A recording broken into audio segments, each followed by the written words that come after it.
Infection आज का इनसे नहीं है, 5 साल पहले लगभग 2019 की बात है। हम लोगों ने एक इमरजेंसी लैंडिंग मैनेज किया था, हम दोनों साथ थे। नर्सिंग जो क्या मीन है इसका मैं समझाना चाहता हूँ आप लोगों को कि जिस चीज के लिए आपने आज ओथ लिया है वो क्या है, उसका पर्पस क्या है, हम क्यों यहाँ हैं और हमारा गोल क्या है, इस पर हम डिस्कस करेंगे आज। और एक घटना के माध्यम से वहां तक हम पहुंचना चाहेंगे।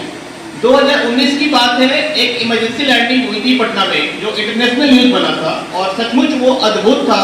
और उसको गॉड ने भी उसमें जितने डॉक्टर्स थे यहाँ एक्सपर्ट्स थे उनको कहा था कि ये मिरेकल हुआ है। वो मेरे साथ में थे उस समय। दो इंसिडेंट्स ऐसी हुई जो हमारे इंटरनेशनल जर्नल पे लिखी गई है, वो इंटरनेशनल एयरपोर्ट्स पे होता है। दोनों भी साथ थे, हम लोग एक कैरी बैग लेके चलते थे। उस समय अगर हम अपनी ड्यूटी को भूल जाते तो शायद वो बंदा हमारे बीच नहीं रहता। तो आप वो कड़ी हैं जहां से कि डॉक्टर्स तो डिस्पेंस करते मेडिसिन बताते हैं, उसको फॉलो करना काम आपका होता है और एक बहुत महत्वपूर्ण योगदान होती है आपकी। अगर आपके बिना एक हॉस्पिटल नहीं चल सकता, आप एक बैकबोन है हॉस्पिटल की। एक डॉक्टर प्रिस्क्राइब कर सकता है, अच्छा दवा लिख सकता है, लेकिन कंप्लायंस आप ड्यूटी आवर्स में, पारस में भी मैंने काम किया है, नूर जी भी पारस में थे उस समय और एयरपोर्ट पे भी मेरे साथ में थे नूर जी जो आपके प्रिंसिपल हैं। इससे बड़ा कोई एग्जांपल नहीं हो सकता कि हम लोगों ने एक और केस आया था जिसमें कि ब्लड उसको निकल रहा था, पूरे मुंह से ब्लड निकल रहा था, वो फेंट हो चुका था। हम लोगों ने, मैं खुद हूं कि मैंने सीपीआर कभी सुना है आप लोगों ने? सीपीआर कितने लोग जानते हैं? कार्डियोपल्मोनरी रेसिटेशन कितने जानते हैं?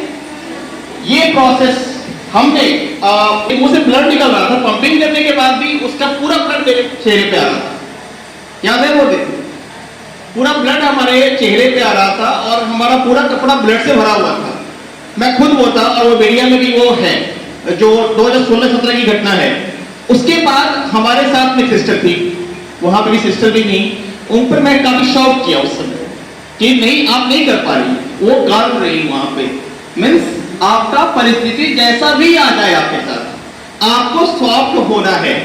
पेशेंट आपके पास आता है एक उम्मीद लेके आता है, वो क्या उम्मीद होता है कि हम वहां जाएंगे तो हमको आराम मिलेगा, हम ठीक हो जाएंगे।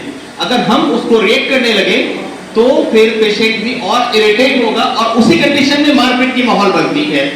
सबसे पहले आप लोगों से मेरी रिक्वेस्ट होगी, जो भी ओथ लिए हैं या फिर जो ओथ ले चुके हैं या जितने भी नर्सिंग के लोग हैं इस फील्ड से जुड़े हुए हैं, उनको सॉफ्ट होना चाहिए, उनको कन्वीनियंट होना चाहिए कि पेशेंट बोलता है, सुनना है, वो पेन में है और आपको ही तो पेन दूर करना होता है, हमें ही तो पेन दूर करना होता है। अगर हम उससे लड़ने लगेंगे तो फिर आगे वो तो और इरिटेट होते चले जाएंगे। तो हमें पहले हम्बल होना है, हमें समझना है पेशेंट का पेन क्या है, हमारी ड्यूटीज क्या है, डॉक्टर ने क्या प्रिस्क्राइब किया है, हम उसको सही समय पे दवा देंगे। अगर हमने दवा लिख दिया कि 500 बीडी, ठीक है, तो पैरासीटामोल 500 बीडी लिख दिया है और पेशेंट को 500 ओडी मिल रहा है, तो क्या वो पेशेंट ठीक होगा? ये कंप्लायंस आप करती हैं, इस चीज को जरूर शामिल कीजिएगा कि व्हाटएवर एक डॉक्टर बता रहे हैं आपको कि हाँ ये चीज डिस्पेंस करने के लिए बोला मेडिसिन दीजिए, उसको ऑन टाइम दीजिए। अगर आप ऑन टाइम कंप्लायंस नहीं करेंगे तो पेशेंट कभी भी क्योर नहीं हो सकता।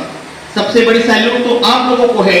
जब कोरोना महामारी जैसा जब आया था, पूरा देश पूरा विश्व इसमें त्रासदी में झेल रहा था, उस समय भी आप लोग साथ खड़े, बहुत लोगों ने अपनी जान को भी खोया है। और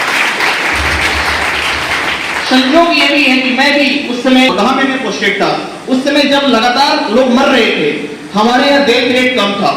मैं खुद और हमारी जो नर्सिंग टीम थी वो काफी प्रोटेक्शन में काम कर रही थी। उस समय हम लोगों ने 800 लोगों में लगभग महज 12 लोगों को मरने दिया था। बाकी जगह में रेशियो, रोज मरने का रेशियो 12-14 था।